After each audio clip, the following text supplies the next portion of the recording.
So how much money should you ask for in your crowdfunding campaign?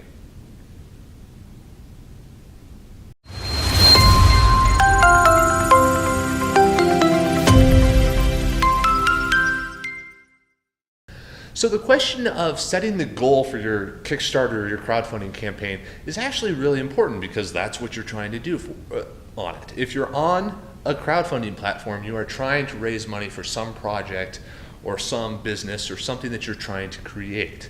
So defining how much money you're trying to raise is really important. There's really a couple of factors in this. The first of all is how much money you need, how much money you can raise, and how much money will really make it interesting for you. And that third one is a weird duck, so I want to talk about it first. For me, in my business is Kickstarter. We run campaigns monthly. So the question of, is it interesting enough? It's a question of, should we run this campaign versus this campaign? And that is based on what the value of the funding goal is. And the question of, is it interesting enough? We have a cutoff of how much money does this campaign need to bring in order for us to justify the effort. Now that really goes into how much money do you need. So those kind of go off of each other, but there's a gray area in how much money makes it interesting, basically. But in how much money you need, to determine that, what you really need to do is you need to look at how much it costs to manufacture your item.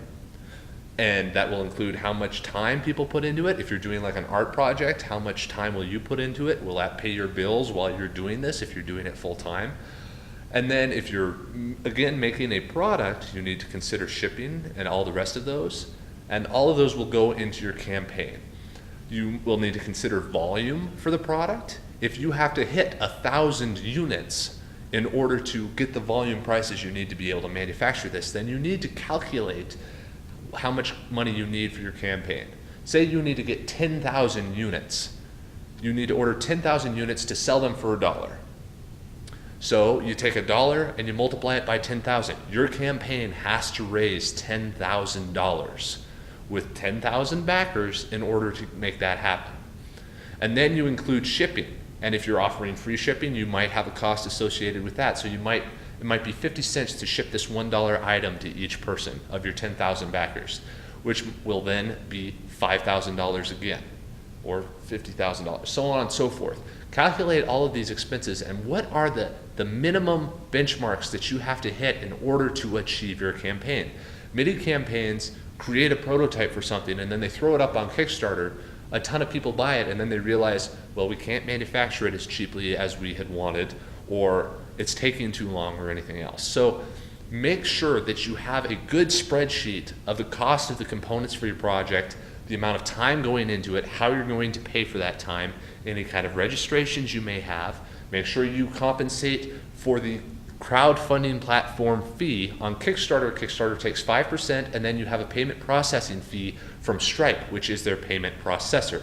So it's 8 to 9% generally of your campaign will go to paying those fees, which is not insignificant, and you have to determine that. If you have to have $10,000 in cash to manufacture, then you need to do $10,000 times 8% of $10,000 in order to break even and make this work. Otherwise, you're going to have to find money from some other place. So the very last thing that you need is how much money you can raise. And this is a really question of your product. Again, it's kind of based on what you do. In our situation, at my company, we do a lot of 3D printed products. So we can have very low goals and still manufacture them appropriately. But the question is, what are we able to raise from the customer segment that we're going after? If we're doing a very niche product that only applies to a few thousand people who like to build robots or something, in the case of like our little arm, if there's only 5,000 people out there who like to build robots, or of the active users on Kickstarter, how many of them like to build robots, how much money can we raise from them if each one of them buys a robot? And you can do kind of a reverse analysis of that, of there's 5,000 people over here in my market, about maybe 1 in 10 of them will get it, so I've got 500 people who will get it, 500 times whatever my number is, that's the maximum I can raise from this Kickstarter, supposedly. barring some impact from a great social campaign. Well, then you can look at that number and say, how much should I cut that down to make sure I hit my goal? And that's another thing that's important too. When you set your Kickstarter campaign number, are you working to make sure you get funded, or are you working just to get funded? Get some money out there. If you're working to just get some money into this project, then you can set a very low goal so you make sure that you hit it. If you have to make a number, that is the minimum number that you can use. Otherwise, the Kickstarter is a waste of time. So to sum up, know your customers, how big your customer base is. From that, you can determine how much money you can potentially raise on a Kickstarter. Secondly, figure out how much it's going to cost to produce the item that you're trying to kickstart and crowdfund for, and then use that as the baseline for your Kickstarter while taking into account all fees and all kinds of processing costs and shipping and everything else. And then at the end of it all, maybe just say, does this look interesting? Is this a viable thing to make it worth all of my time, effort, love, power, and joy to make this campaign work? And if all of those answers come out together, you can figure out what your reward should be and what your campaign size should be.